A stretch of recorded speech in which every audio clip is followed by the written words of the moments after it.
Our guest today is a special guest, man. This guy is the Michael Jordan of social media for real estate agents, man. Mike Sherrard, man. This guy has just been voted number three on Property Sparks list of the top 50 real estate agents on YouTube.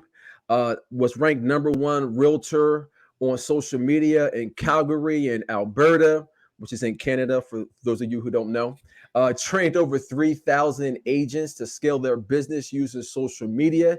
He's also been a top producing agent for multiple years, co founder of the Wolfpack, which is a huge group at EXP. This man has the highest number of frontline qualified agents at EXP, which I'm a proud member of. Welcome to the podcast, Mike Sherrard. Welcome, Hey, Mike. man. Thank you so much. Grateful to be here. Super proud of everything that you've been doing. And I really appreciate that introduction. Sounds crazy when you hear it. So I'm excited to dive into all things social and give people kind of the blueprint of how to get started and what they can do to take action. Appreciate that, man. Before we get into that, man, definitely want to get into your background. You do a good job of.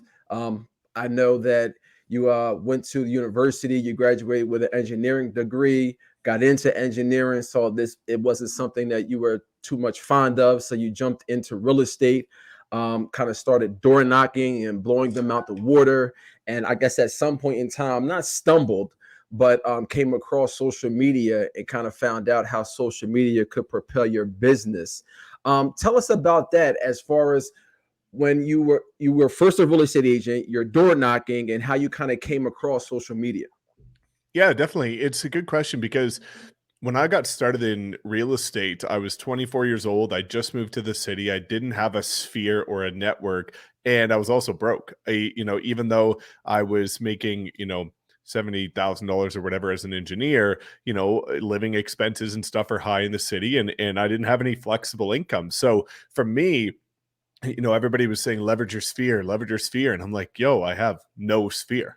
So what I started looking at is what were some of the agents in that were being innovative doing in other markets. And usually the United States is a year or two ahead of what we're doing up here in Canada. And I saw that, people were starting to dabble with social media down there. So I kind of look at external influences that are ahead of the game, whether it be in different markets of real estate or different entrepreneurial industries in general, like the Gary V's, Ed Milet, Sandy Frizellas, and say, what are they doing to thrive in their industry? How can I bring that and apply it to real estate in order to be within reason disruptive? So for me, it's kind of the going back to the understanding of, you've got time, you've got money. And typically, if you don't have money like me, you have time. And I realized that if I could strategically leverage my time in a way that would allow me to amplify my reach, then that might help me start to build that sphere everybody's talking about and start to get in front of more people and become top of mind. So it was kind of out of necessity for building an audience locally, but then also, as you alluded to, I door knocked for 3 hours a day, 7 days a week for 6 months straight, and the rain, snow, everything. And you start to realize that there's a difference between effectiveness and efficiency. And Mm. I realized that door knocking was very effective, but it didn't give you leverage and there was no efficiency to it. Well, we get into real estate to create a lifestyle, right? And the Warren Buffett quote, if you never, if you don't make money in your sleep, you're going to work to the day you die. I wasn't generating leads in my sleep. So how am I going to get closed deals? So it was kind of based out of necessity, but also looking at why I got into real estate and being able to stay ahead of the curve in terms of the modern way of doing business. Gotcha. Awesome. Now, what year was that when Yeah, you that was in first started? 2017. So I door knocked. I got my license, I believe, around February 1st of 2017. And then I door knocked for the first 6 months. And then after that, thankfully, after properly learning and implementing social media, I haven't had to prospect a single day ever since. Awesome. Now, if anybody goes to your channel, your YouTube channel, they can get all the information that they need as far as social media. My question when I'm looking at your social media content is, where are you going as far as to learn these things? Because you definitely seem to always be on the cusp of the trends that are going on with all of the social media platforms. So is it just trial and error, or do you have mentors? But what are you doing as far as to stay ahead of everybody in reference to social media?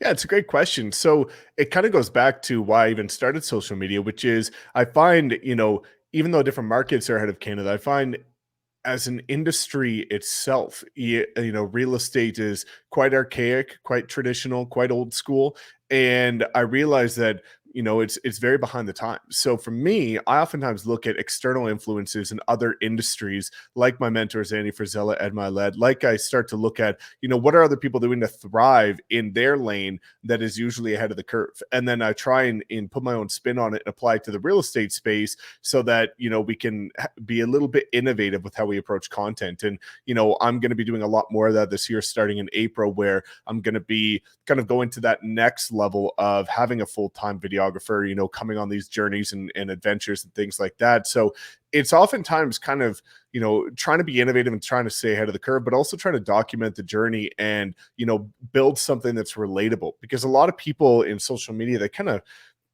don't really have an approach that others can resonate with. And I always try and build my business in a way that people feel like they can like, know, and trust, and they feel like they're a part of that journey.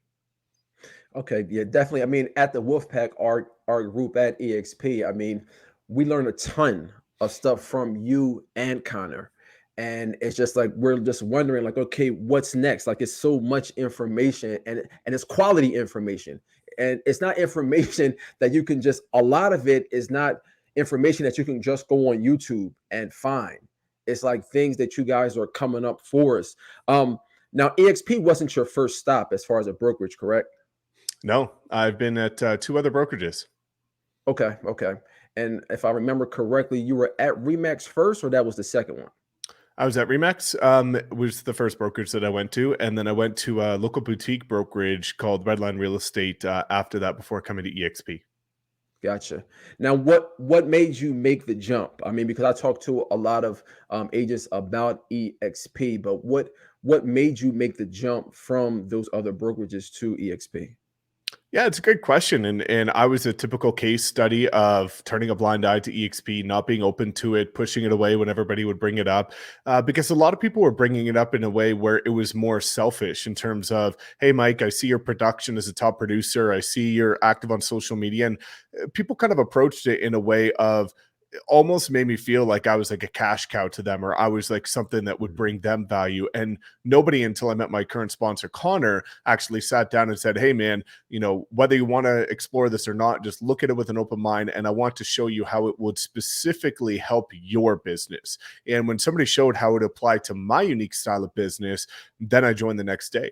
And when I started looking at why I could do it, being an engineer, being analytical, I started kind of looking at how can I remove ego and emotion from the conversation, because a lot of people don't really conceptualize the magnitude of difference financially of what it would be like to be over here, and I didn't either. So I kind of figured, hey, I'm a top producer over here, what's the difference going over there? But when you actually run the numbers and see it on paper, then it becomes undeniable and indisputable how much of a difference it was. So when I saw the financial gain that I would have had if I was over here, it made it a pretty easy decision to start being a little bit more open to the opportunity. And then you start looking at the future. I'm doing all of this. I built my business. I work relentlessly for a future family and for the family that I have now, and to live the lifestyle of my dreams. Well, at the end of my third year of building a top producing real estate business, I realized two things. Number one, there's no exit strategy, or there's no end in sight. You have to continue to close the next deal. And then when you stop closing deals, your income goes to zero after putting a ton of time into your business. And then you start looking at, okay, you don't have a security blanket for your family, meaning that you're doing this all for your loved ones. But if something happens to you, there's nothing for them. And then the final aspect of it was just looking at, again, how can I get compensated as much as humanly possible for doing the same thing I would do anywhere else? You don't have to change your style of business. You just have to look at the fact that this is the future of where real estate is going in terms of cloud base, and similar to wanting to leverage kind of innovative, cutting edge social strategies because it's ahead of the curve. I wanted to be at the brokerages that are ahead of the curve, that understand how to compete in this hyper competitive market and have longevity to it. So it became a no-brainer decision when you start really breaking down some of the reasons that most people don't entertain about the power of this model. Gotcha. And just to piggyback off that, when I this is my second time at EXP, and the first time didn't work out, I really came back to EXP because I've been doing social media for probably like 10 years now. And when I'm on social media and I'm looking at YouTube and I see you on YouTube, and I'm like, okay, this person knows what he's talking about. So then I start combing through more stuff and more stuff and more stuff. And I'm just like, wow, the platform that he has at EXP just makes sense if somebody wants to have a better brokerage model per se. But we have a lot of new realtors that are coming into the business. A lot of them haven't used social media, or they're from old school and they haven't really used social media. What's your advice to the new realtor or the old realtor as far as using social media? Yeah, I think, it's always a transitional period because social media can be very daunting for a lot of people. It can be overwhelming. People think it's very time consuming. Um, uh, but what you have to understand is that, two different things. Number one, it's part of the process. If you want to, if you consider yourself as a real estate agent and entrepreneur, which most realtors do, well, the job of an entrepreneur is to stay relevant with what's happening in today's market in terms of how to give your business and your clients a competitive advantage. Well, the only way to do that right now is to be leveraging these modern strategies. So it's something that you have to just come to grips with. That's part of the process of being a solopreneur, entrepreneur, or a business owner and being your own boss that everybody wants to be. If you want to be your own boss and not do something that is relevant, well, you're not going to be a boss for very long, right? You're going to be back to being an employee. So you have to understand this is part of the process. But, for me, I always recommend people to just break it down into bite-sized chunks, because if you look at my first YouTube videos, they're atrocious. They're terrible. I'm shy. I'm introverted. I can barely look at the camera, but it's the notion of getting started. And that's the thing, is that, typical quote, the best time to start was like, last year, the second best time is today. You really have to understand that the longer you put it off, the longer it's going to take for you to become, habitual with this in terms of building it into your business, because this is the modern way of prospecting. And when you start seeing what this allows people to do in terms of scaling their business in a more efficient way, this is something that will allow you to scale the way you've probably always dreamed of building your business, where clients are now coming directly to you. But I think it's just about getting started and then breaking it down into bite-sized chunks where you can start today. Don't choose every platform, choose one platform. Start to dabble with it and learn and study things like, the free content on my channel and all the stuff that's out there for free. Go check it out, give it a shot, try, implement. And then once you get to the point where that one platform seems to become second nature for you, or you become quite comfortable, well, now let's look at adding in a new platform. Don't try and bite off more that you can chew, right? The man who chases two rabbits catches none. So just start with one, make it easy, break it down, learn, implement, improve, adjust, and then scale. And that's funny because if you look at your channel, I think I look at all of the videos, you can see your progression and you're changing and basically trying to find your style. But I have to ask you about this one thing. Why I got you here is it almost seems like your voice changes, like the inflection of your voice. I almost feel like on the earlier videos you had a high pitched voice, but now you have a much more confident voice Yeah. when you're speaking into the camera. Can you speak to that a little bit? Big time. And I notice it too when I look back at my old videos. And I think it's because, again, I was such an introvert growing up, and when I got started on YouTube, I was an introvert, and I knew that if I was just my natural self, I'm going to be dull, boring, monotone, and nobody's going to want to watch it. So I tried to almost overcompensate for energy levels in order to kind of project and show excitement and have a little bit more energy, because it wasn't second nature to me. But what you see is that as time kind of transcends and you start to find yourself, because back then I didn't even really know who I was, what I wanted to be. And once you start to find yourself and start to get in the groove, now when I do my YouTube videos, it's like how I talk on anything. But it takes some time to get there. So it's really cool that you picked up on that, because I've noticed it for years as well. And for me, I just did whatever I had to do to at least get to the point where I felt confident enough to put out a video. And for me, I used to get fired up. I used to do all kinds of things to get me motivated before I would record, listen to some motivational songs and things like that. And now you can plop me down in front of a camera, any hour of the day, and I'll be able to bang it out. But again, that's part of the journey, is finding yourself, becoming more authentic, becoming, real with yourself, and being able to highlight that. And that's funny because a lot of times we just see the end product and we don't see what it started out as. And Yeah. most people want the end product. They just don't want the work that it takes to get there. But through your videos, a person can look at it and see your progression to that and say, okay, he started at this point. Now I'm going to start at this point. But with you training thousands and thousands and thousands of agents, what are common mistakes that you see that agents make with in respect to social media? Of course. I think, one of the biggest mistakes, and not enough people talk about this, is they listen to people that aren't practitioners. So to give you some context, a story, there's a real estate coach that was down in Atlanta, and she reached out to me and said, Mike, I want to learn, how to use social media because I want to share with my coaching clients. And I was like, okay, well, what are you telling them to do right now? And she's like, well, I tell them that they should be posting, no word of lie, 10 times a day on each platform in order to build momentum. And I looked at her own platform on her Instagram, YouTube, and Facebook, and she posts once a month.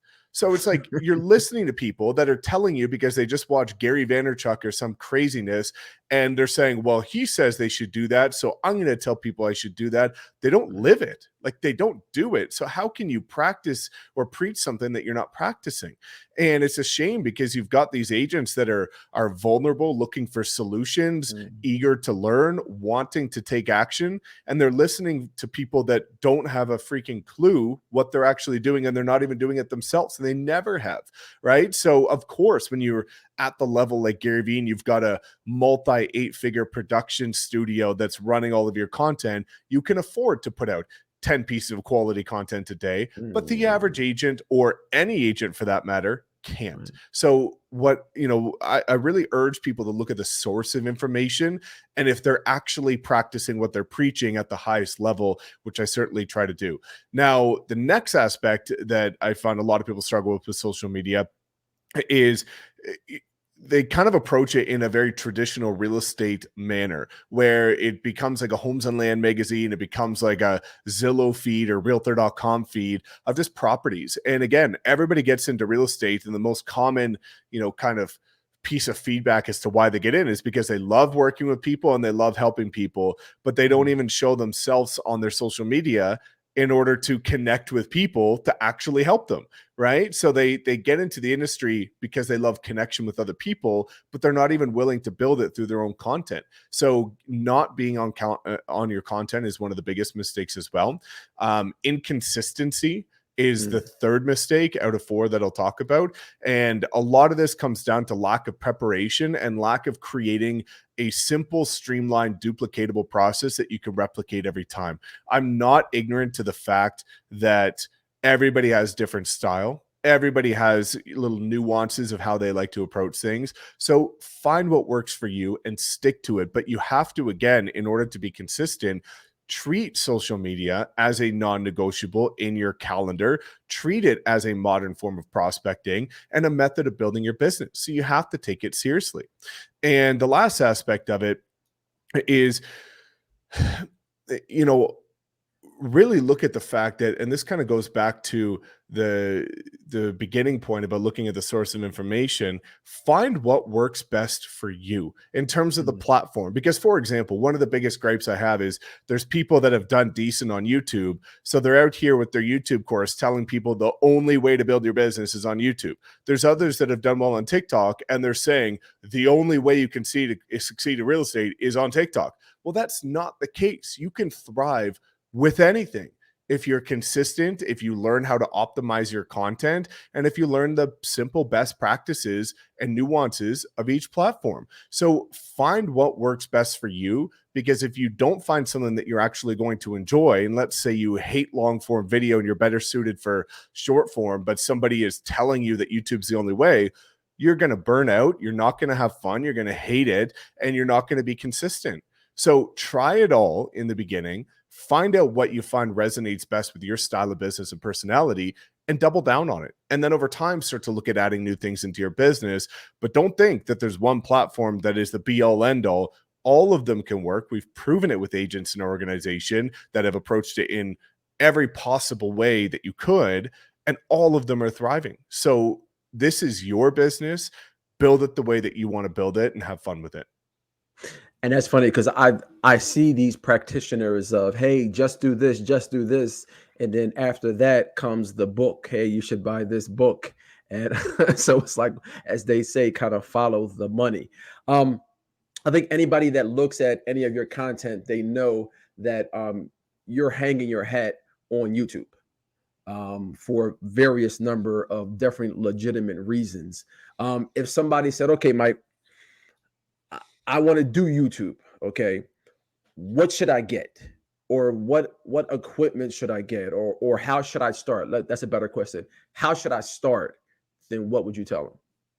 Yeah, definitely. YouTube's an incredibly important platform, and for the people watching, like, don't get it twisted. Like, I've spent $3,000 to $5,000 a day on Facebook ads, Google ads, Mm. YouTube ads, and Instagram ads. So, like, I at the highest level spend over $1 million a year on traditional advertising. But when you start looking at real estate and building a personal brand and attracting clients at scale, there's nothing that can touch YouTube, because it's a search-based driven platform owned by the number one search platform in the world. YouTube's number two, and it's the best way to engage with your audience. But one of the best things I like about it is that it's within reason controllable. If you post something on Instagram, Facebook, or TikTok, you have no control over whether that's going to get 10 views or 10,000 views. Like, there's no control over the algorithm. Whereas when you look at YouTube, you have the opportunity to optimize it. So in terms of best practices and getting started on YouTube, there's a couple different things. In terms of equipment, I always recommend people to just start with what you have. Like, start within your means. Don't invest in a ton of crazy content. Some of the agents in our organization are using this device right here and doing like 80 deals a year from an iPhone, right? So as long as you've got an up-to-date phone, that's plenty of getting started. Now, I do recommend, because audio is so important, to at least consider investing $50 to $70 into a lapel mic or something that's going to make sure that you've got clean, crisp audio. That's one thing that I do recommend investing in order to get started on YouTube. Now, the other thing of getting started on YouTube, number one, understanding optimization, because that's one of the biggest downfalls I see with people. Is they see the incredible case studies on YouTube and what people have been able to achieve, and they get all excited and motivated and say, I'm going to do that too, and then they put out their first 2, 3, 4, 5 videos, and it flops and they get no views. Well, it doesn't have to be that way. You can thrive from the beginning, but you have to know how to optimize your videos, tags, titles, descriptions, thumbnails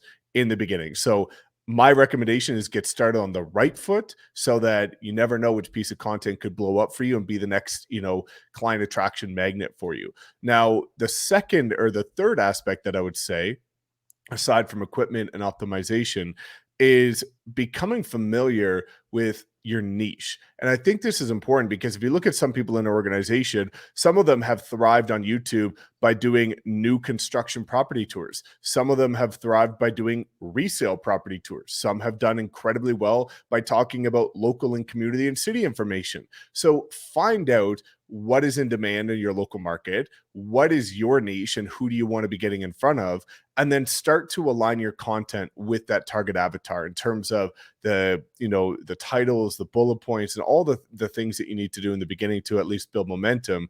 Just kind of find out where you want to start so that you can go and fine tune it over time. And then the last part is just building a templated process around it. Again, making sure that it's in your schedule, finding efficiencies like batching your content. If you're going to do one video a week, try and do 4 videos back to back, so that at least you can start to create efficiency so that it doesn't become too time consuming, overwhelming, or stressful for you. Gotcha. One big issue, and this is a huge issue, I think, for most people who are doing any type of content, is the actual topic of the content. A lot of realtors are going out there, and once they're doing the pros and cons of their city, and then the 5 things that you should look out for, then they're spent. I guess, what's some creative things or creative ways that realtors can come up with content to attract buyers and sellers? Yeah, it's a good question. So one of the most kind of easy ways to do it is, like, let's say you live in Chicago. Well, one of the things you can do is do a video and look at different price points and look at different submarkets. Is what is kind of the summary of what I'm about to talk about. Is you can do, what does $500,000 buy you in Mhm. Chicago? What does $700,000 buy you? What does $1 million buy you? So you can break out different price points and do the same type of video, because there's people with all kinds of different budgets. So that's a very easy way to break out a ton of content just based on different price points. Now, the next thing that is very easy to do is to break out different submarkets. So, for example, in Calgary here, we've got like two lake communities, Mahogany and Auburn Bay. Well, go do, 5 reasons why people are moving to Auburn Bay, 5 reasons why people are moving to Mahogany, the cost of living in Auburn Bay, in Mahogany. So what you can do is take all of these pillar videos that are proven to work in your city and then start to apply them to, whether it be communities and neighborhoods or submarkets that are in the kind of perimeter of your market. So, for example, there's a city 15-minute drive, 20-minute drive north of me. It's called Airdrie. There's a city, 15, 20-minute drive east of me, which is called Chestermere. They both have a smaller population. They're both thriving markets. You can take the same videos for Calgary and apply it to the submarket. So you can look at different ways to kind of apply it to areas you want to farm, areas you want to break into, or areas that are just simply thriving based on current market demand. Awesome, man. That's awesome. That's awesome. Um, One of the things that I personally struggle with is the description. Hmm. Now, it's funny because last night, and I'm sure that you know this, but I didn't know this, is that now they have AI technology that can go in there and put the descriptions for you. And it actually today I was going to look into that. Do you have any experience as far as with that, or what ways do you utilize as far as the description in your YouTube videos? Yeah, definitely. The description is a very overlooked and very, kind of misunderstood aspect of the optimization of your videos, because a lot of people just focus on the titles, the thumbnails, the tags. But the description, there's a lot of really cool things you can include there. So typically, if you look at any of the descriptions of my videos, there's a couple key components of why they've been able to build momentum and gain traction for my channel. So number one is, it always starts off with about 2 to 3 sentences flooded with keywords, which are just basically duplicates of the tags, in order to just describe at a high level what the video is about. And it's not beautiful grammar. It's not a poetic listing description. It is solely for the purpose of keyword SEO driven search. Now, the second aspect that you always see on my videos is one of two things. Number one, if it's a longer video, I'll typically timestamp it so that people can go to the different sections of the videos that they feel resonates most with them, which also helps with the SEO on Google. The third thing that I do is I actually include recommended playlists and recommended videos, because one of the biggest components of the YouTube algorithm, these days, is audience, returning viewers and audience retention. So how many people are checking out one video and either leaving and coming back, or continuing to watch more videos directly after? And as YouTube sees that they're not just coming for one and dipping, but they're coming and staying, they want to obviously promote your channel because you're keeping them on their platform. So by making it, again, people need to understand convenience sells. It's the only reason why McDonald's thrives. It's the only reason why convenience stores are in existence. Convenience sells. If you can make it convenient for the viewer to watch one video, get value, and then easily just scroll and click on another video that they feel like is going to be of value to them, you're going to get those views. So I try and make it as easy, seamless, convenient, and thoughtless for anybody that's coming across my channel to continue to find more information that they're going to find of value. And then at the end of that is two things. Number one, my kind of social media handles, in order for people to cross promote and kind of cross pollinate my audience. That's where the majority of my Instagram followers come from, is YouTube subscribers.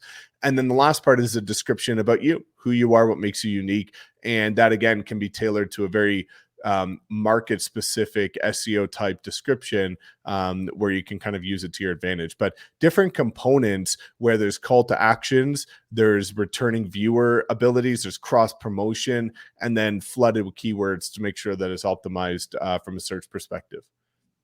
Gotcha. Now, are you using any other SEO tactics or techniques, for example, like backlinks?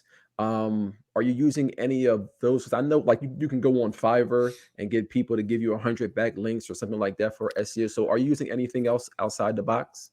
Yeah, you can do all kinds of stuff like that, but again, I find if you look at anybody that's thriving at it, they're just keeping it simple. Like if Okay. your channel is the growth of your channel is predicated on doing all of these quirky little unique nuance type strategies, Mhm. and your channel, and that's the only way that your channel is going to grow, it's pretty safe to say that the content on your channel is not good enough, because if the content was Mhm. good enough, your channel is going to grow. And if your optimization is dialed in, your channel is going to grow. Like I've never run ads for growing my YouTube channel on YouTube. And a lot of people ask, should I be doing that? Well, if your content's good enough, you don't have to do that. So I think it's important to focus primarily on the delivery, the quality of your content, the cadence and consistency of your content, and stop looking at ways to kind of shorten the learning curve, or shorten the growth curve rather, by trying all these quirky, weird things, because you never know. Sometimes I've heard of people trying something like that on Fiverr, some,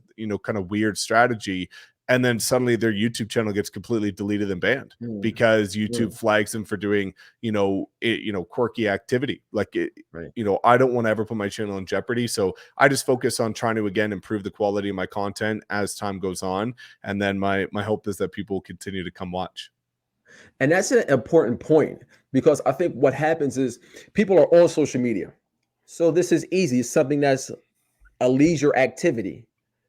But then when they're doing it for their business, it takes the form of leisure activity, but since it's a business, so you really need to treat it like a business and you really got to put the time in, like you always say, not to cut and paste, but to learn exactly what you're doing versus cut and paste. Can you speak to that for a quick second? Yeah, that's incredibly important, is looking at the fact that, a lot of people make the detrimental mistake of not wanting to learn. Like, unfortunately, a lot of people's learning abilities are dead after high school. Like they don't want to learn, they don't care about learning. It's like, unless there's a test or an exam that you have to pass and there's repercussions in terms of failing, people have lost their desire and interest to learn because they're not forced to learn. And when you look at the realtors and entrepreneurs that become weapons on social media, they have learned the craft. They don't Mhm. just watch a tutorial and regurgitate and say, hope to God this works out, I followed it perfectly. Well, I'm here to tell you that there's no type of ad, piece of content, or piece of marketing that will work perfectly for every market, for every demographic, for every type of agent every single time. It is never going to exist. It never has existed, no matter what people tell you. So the only way that you can actually thrive on social, especially as new privacy laws come into the picture, iOS Right. updates and things like that make it more difficult, the only way you can thrive is if you learn how to make adjustments over time in order to, kill dead at marketing campaigns, in order to look at the videos that are doing well and double down on that, but back off on the ones that based on data were proven not to work, and be able to make calculated decisions. Because again, what gets measured gets managed, and a lot of people don't measure anything. They don't look at the data, so they're spending money on an ad that they could have changed a couple things on and it could have thrived, but it's dying, and they think, oh damn, advertising doesn't work. Well, it's not that it doesn't work, it's that you didn't learn how to properly advertise, right? So I think a lot of agents are just looking for the simple one size fits all perfect thing that's going to generate them a million hot sellers tomorrow, and Right. it's never going to exist. So if you want to thrive and get ahead of the curve, start to learn. And I think one concept that a lot of people struggle with is spending money without knowing when they're going to get a return, right? Mm. So for me, whenever I approach advertising and I launch a new campaign for, anything that I'm doing, I typically just accept, okay, the first month is solely to learn. That's all that the first month is. I don't care if I get sales, if I get leads, if I get clients. I am going in with the expectation that I'm getting none of that. The first month is solely to learn and gather data. The second month is to fine tune, to optimize, to make adjustments. And then once you've been able to actually prove based on data at the end of the second month what is working best, by the third month, you can scale, automate, and basically set and forget. But a lot of people aren't willing to do those first 2 months where they're saying, hey, I'm going to spend money for 2 months and not get anything in return. But that's the only way that you're ever going to generate hot leads or warm leads on online, advertising, is if you actually get that data and make those adjustments, right? So this is a really important concept that I need people to understand, is you need to spend in order to learn and get the data to improve over time. Otherwise, you're just going to be throwing spaghetti at the wall, seeing what sticks, and then blaming the platform or the strategy or whatever. It's not that the platform doesn't work. It's not that the strategy doesn't work. It's that you didn't learn how to actually apply it. Wow, that's super insight, man, and a great place for people to start. I mean, of course, YouTube, you can go to YouTube University, but you also have a academy, Social Agent Academy. I know that we got Social Agent Academy 2.0 coming out here soon, correct? Yep, next week. Okay, awesome. And of course, um, us at the Wolfpack, we get this free, along with Team Building Academy, new agent acceleration program, and also a real estate investing academy. Also, plug. But if you do want to get the Social Agent Academy, the links is going to be in the description. It's not out right now on the taping of this, but by the time you listen to it, when it does become available, we'll have links in there, and hopefully the listeners can get a discount. We're going to put a special link in there for you guys. So if you need a comprehensive place to start out, and this is not just focused on one platform, we're talking about all the major platforms, whether that's Instagram, LinkedIn, Facebook, YouTube. We got TikTok coming. So all of the new platforms with templates, explanations. I've been doing social media for now 10, 15 years. I've never seen a detailed course like this, even the old one, even the old one. And I mean, you can go on YouTube and you can spend 3 years on YouTube looking for information that's right in a neat package for you in this Social Agent Academy course. Is there anything that you want to say about the course? Yeah, man. I think, and I greatly appreciate you bringing that up and the kind words. And, my approach again, kind of, it ties in really well with the conversation that we're having. Is social media is so daunting, overwhelming, and scary for so many people. So, and it was for me in the beginning, because I had no resource that kind of broke it down from like an infant stage to getting to the point where you can actually improve over time. And another thing that I found was really wrong about a lot of other training programs is that they were out of date. I bought a Facebook ad course in 2019. It was recorded in 2017, and nothing has been updated. So Right. for me, I wanted to make sure that people have a centralized resource with everything that they need to know on every platform, because a lot of people will just do, again, one platform and that's all that they know and that's all they can practice. So I wanted to have every platform. I wanted it to go from entry level, beginner, never use social media, not techie, all the way up to advanced, proficient, and scaling. And I wanted to make sure that there's step-by-step tutorials that anybody can follow. So it's been really incredible to see the case studies and success stories that have come from that. And, I have a lot of fun with it. And I always practice, and implement these strategies myself before teaching anybody, so that I can actually, do it from experience and lead by example. But it's been a really incredible resource, and I'm grateful that we can give it to the Wolfpack for free, and that people outside of our organization still have an opportunity to purchase it. Awesome. So just to wrap this up, man, each guest that comes on, I want to give them one play steps that they can take after they listen to this podcast. They can listen to this podcast, and as soon as the podcast is over, they can jump on their phone or jump on their computer and do. So what play do you have for real estate agents that are listening to this podcast? Yeah, it's a great question. I think, the play that I've just always been a huge advocate of, kind of different ways that I'm going to phrase it, is number one, just committing to actually taking action, right? I've lived by the quote that done is better than perfect, imperfect action is better than perfect inaction. There's all kinds of opportunities, a wealth of opportunity that you have as a realtor in today's market to leverage social to scale your business and attract buyers and sellers.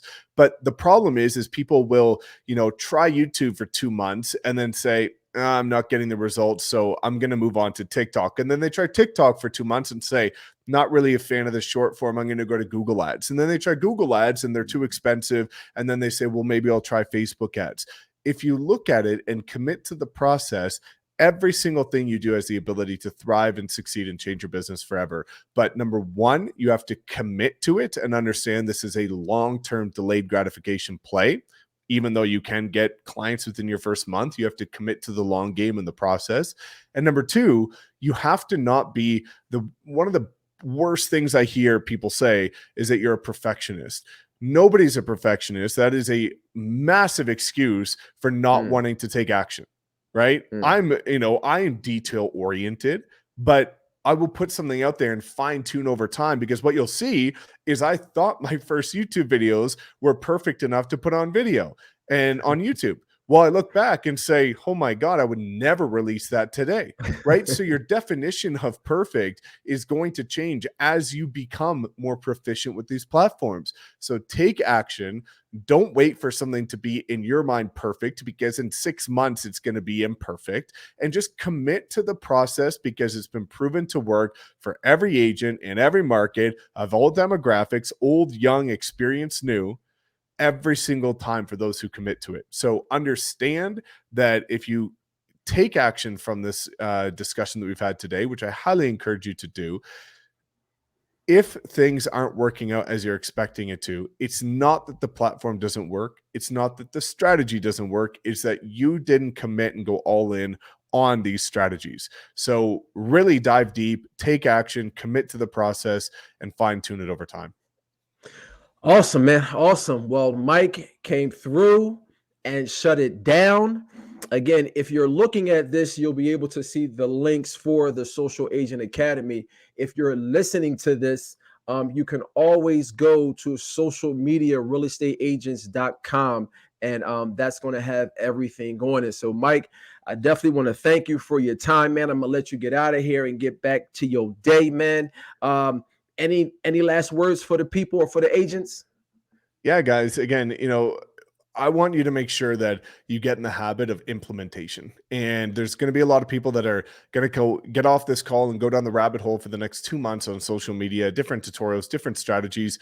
Just take action today. Find one thing you can do today. Post on your story, post a short 15-second video, do anything that at least starts to help you build momentum today, because progress is what inspires people to continue to take action. And the only way you can progress is if you start. So don't leave this and go look at a million other videos. Leave this, try something, and then start to improve over time. Gotcha. One correction. One correction. The actual website is socialmediareagents.com. Again, socialmediareagents.com. All right, y'all. This is Khalid Nathan Aleem, the real estate boy. I'm out. All right, y'all. Take care.